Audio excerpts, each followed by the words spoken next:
Nurse kicked out of hospitaler. Army brothers' response stunned Evryonia.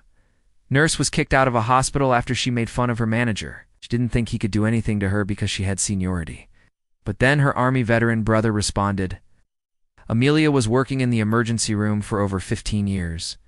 In that time, she formed friendships with almost all of her colleagues, including her direct manager, James.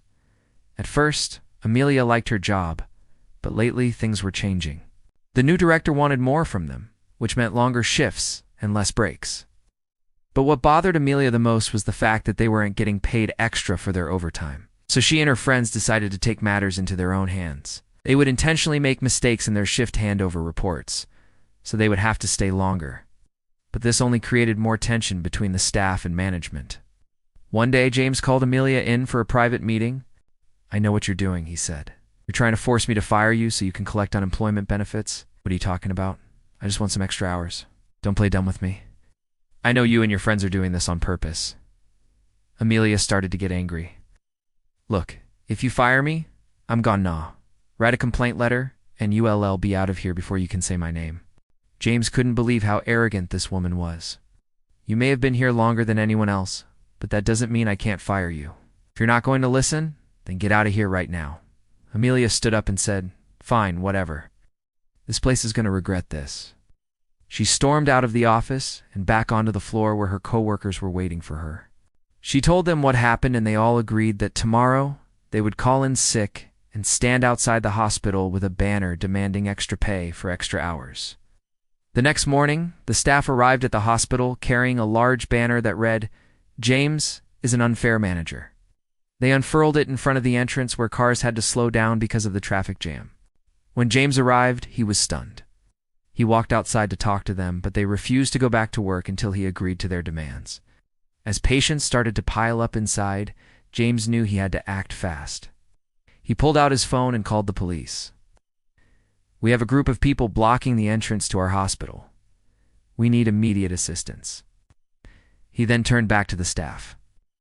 "If you don't let these people through, I will personally make sure you're fired and banned from this hospital." Amelia wasn't worried, though. "I can try, but my brother will get us all jobs at another hospital." When James heard this, he was shocked. He had no idea Amelia had such powerful connections. "Who is your brother?" he asked. "Why should I be afraid of him? You'll see soon enough." Before James could respond, the police arrived and escorted the protesters off the premises. When they left, he felt like a true hero. He had protected his hospital and its patients. But then his face fell when he remembered Amelia's last words. Who was her brother and what did he do? As soon as the police were gone, Amelia called her brother. "Michael, I need your help. That jerk James just kicked me out of the hospital. And the worst part is he threatened to fire everyone who was protesting." "What?" Michael was furious. Couldn't believe anyone would threaten his little sister, let alone for such a stupid reason. "How many people does this guy work with?" "Oh, about 200.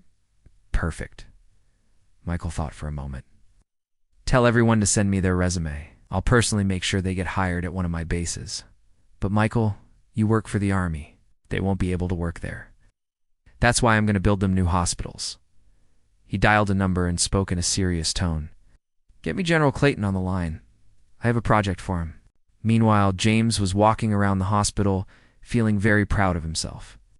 However, the other managers were discussing the situation with him. He may have backed down today, but this won't stop him from coming back tomorrow with even more people. I don't care if he brings the whole city with him.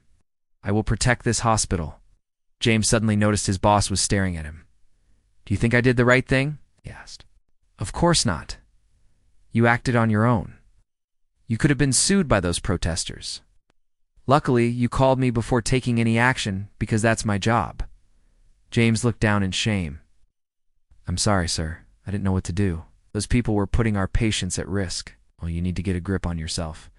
From now on, you'll be transferred to the pediatrics department." "What? Why?" "Because that's where you belong. Now, get packing." In the meantime, Michael was speaking to the general. "I need you to authorize the construction of 5 new clinics near the main hospital." "But why do we need them?" "Because we're going to transfer a few hundred soldiers there.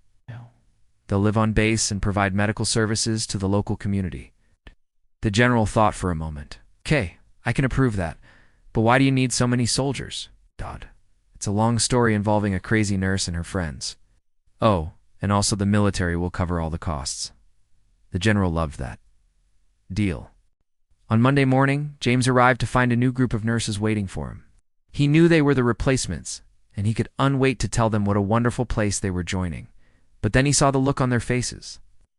It was clear they knew exactly what had happened to the previous staff, and they were unhappy about it.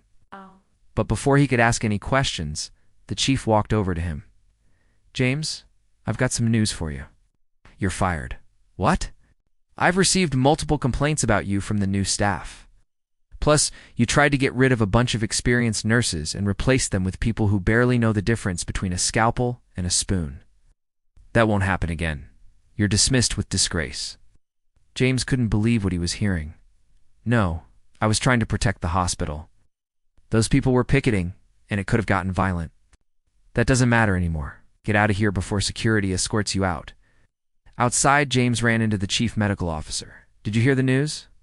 Yeah, I just got fired. Me too. Really? Where are you going to work now? I don't know. Maybe I'll start my own clinic. Or maybe I'll join Amelia at her new job. What? You're joining her?